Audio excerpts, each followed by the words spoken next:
अम्मी जान को हार्ट अटैक हुआ था और उसके फिर कुछ ही टाइम बाद पापा भी दुनिया से चले। तो इसमें अगर थोड़ा-सा टाइम थोड़े डेज़ लगे थे और मेरी उतनी देर में मेरी सास ने मिसगाइड किया मेरे शौहर को और उन्होंने मुझे डिवोर्स दे दिया। कुछ ही वीक्स बस शादी चली है, उसके बाद ये सारे मामलात हुए, मिसअंडरस्टैंडिंग्स हो गई, हर रिश्ते में पैदा हो ही जाती हैं, तो इस तरह से उन्होंने निभाया नहीं बल्कि ख़त्म कर दिया।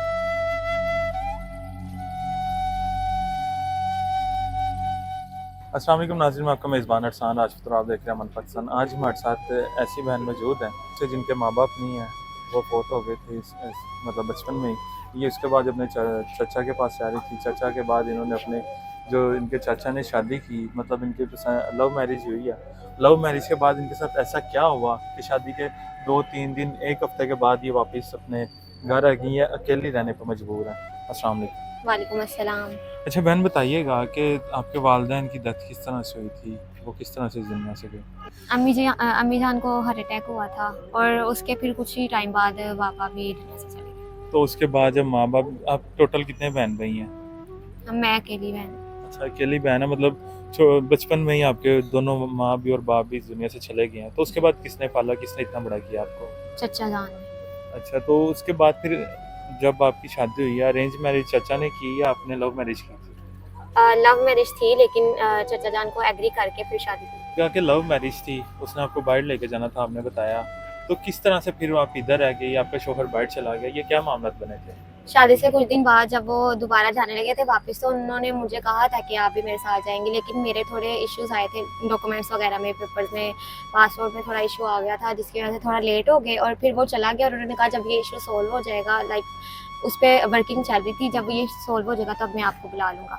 तो इसमें अगर थोड़ा-सा टाइम थोड़े डेज़ लगे थे और मेरी उतनी देर में मेरी सास ने मिसगाइड किया मेरे शौहर को और उन्होंने मुझे डिवोर्स दे दिया। तो सास को जब शादी की तब नहीं उसे पता था कि मैंने अपनी बेटे की शादी कर रही हूँ, तो बाद में उन्होंने मिसगाइड क्यों कर दिया?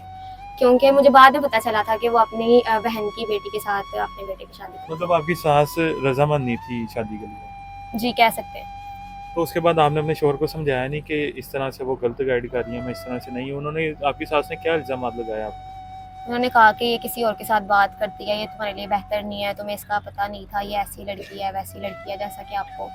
तो उसके बाद फिर आपने अपने शोहर को नहीं समझाया कि इस तरह से कोई मामला नहीं है, तुम्हारी माँ कहीं और शादी करना चाहती थी लेकिन हमारे प्यार की वजह से शादी हो गई है, तो अब तुम्हें मिसगाइड कर रही है? जी, मैंने उनको कहा लेकिन उनको एहसास नहीं हुआ इस चीज़ का। तो उसके बाद फिर उन्होंने क्या किया, इधर आया आपके पास, आपको सुना देखा या नहीं, उधर ही बैठ गए? नहीं, उधर ही जस्ट उन्होंने मुझे कह दिया कि तुम मेरी तरफ से फ्री हो। तो अभी आप किस तरह से सर्वाइव कर रही हैं, खाना पीना रहना सहना, तो किस तरह से आप सारी अपनी ज़िंदगी गुजार रही हैं?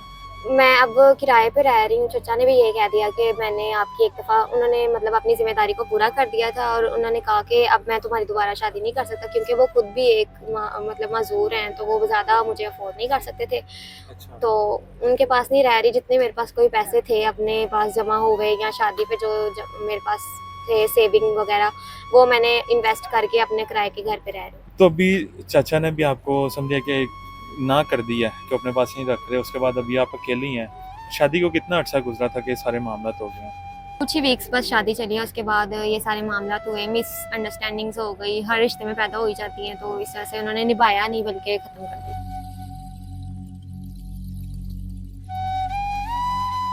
तो आगे आप क्या चाहती हैं? अभी आप अकेली हैं, शौहर था, लव मैरिज थी, उसने भी छोड़ दिया, वो तो बाहर बैठा हुआ है, वहाँ पे देख के कर लेगा। चाचा हैं, उन्होंने भी छोड़ दिया। तो अभी आप किस तरह से अपना रहना सहना गुजारा कर रही हैं? किस आगे क्या आपने अपनी ज़िंदगी के बारे में सोचा है? मैंने यही सोचा था कि पेरेंट्स नहीं है तो अपने चचा के पास रहती हूँ, तो लव मैरिज करूँगी, लड़का मुझे एक्सेप्ट करेगा और मेरे साथ सही रहेगा, तो मतलब ज़िंदगी आपने अच्छी। सोचा कि वो अच्छा लड़का है, जी। अच्छा फ्यूचर है उसका, वेल सेटल्ड है, तो इस वजह से आपने उससे शादी कर ली। तो उसने अब डिवोर्स दे दिया, तो अब आगे आप किस तरह से, आपने क्या सोचा अपनी ज़िंदगी के कुछ भी नहीं सोचा, अब ज़िंदगी तो मुश्किलात में गुजरी है, बस अल्लाह की तरफ से कोई ऐसा अगर नेक इंसान हो जो एक्सेप्ट कर सकता है तो ठीक है। मैं लिए? अब आप, यही है कि आप कोई अच्छा इंसान मिले जो आपको अच्छा फ्यूचर दे, अच्छा रहना सहना दे, तो फिर आप उसके साथ आगे ज़िंदगी गुजारेंगे। जी, अगर ऐसा हो तो। तो कोई डिमांड वगैरह हो कि लड़का ऐसा हो, ओवरसीज़ हो या आउट ऑफ कंट्री का हो, कोई अच्छी डिमांड हो? नहीं, जस्ट अच्छा हो, रिस्पेक्ट करने वाला हो और मेरे पे यकीन रखे, पहले जैसा ना हो। जी, तो नाज़रीन, आपने बहन की कहानी सुनी है कि किस तरह से इनकी लव मैरिज हुई है और कुछ वीक्स में ही डिवोर्स हो गई है। अब ये अकेली रह रही हैं। चाचा जो हैं उन्होंने भी इन्हें एक्सेप्ट नहीं किया दोबारा, शोहर है वो भी छोड़ दिया उसने, वहाँ पे किसी और के साथ शादी कर लेगा, तो अब इनकी काफ़ी ज़िंदगी पड़ी है, अच्छी हैं, पढ़ी लिखी हैं, तो अच्छा कोई इंसान मिलेगा तो वो इनके साथ अपनी ज़िंदगी गुजार सकता है, जिन्हें ये एक्सेप्ट करेंगे। नंबर स्क्रीन के ऊपर चल रहा है, जो भी इनसे रब्ता करना चाहता है रब्ता कर सकता है। तंग ना कीजिएगा, इसी के साथ हमें इजाज़त दीजिए, मिलता है अगली वीडियो में, तब तक के लिए अल्लाह निगहबान।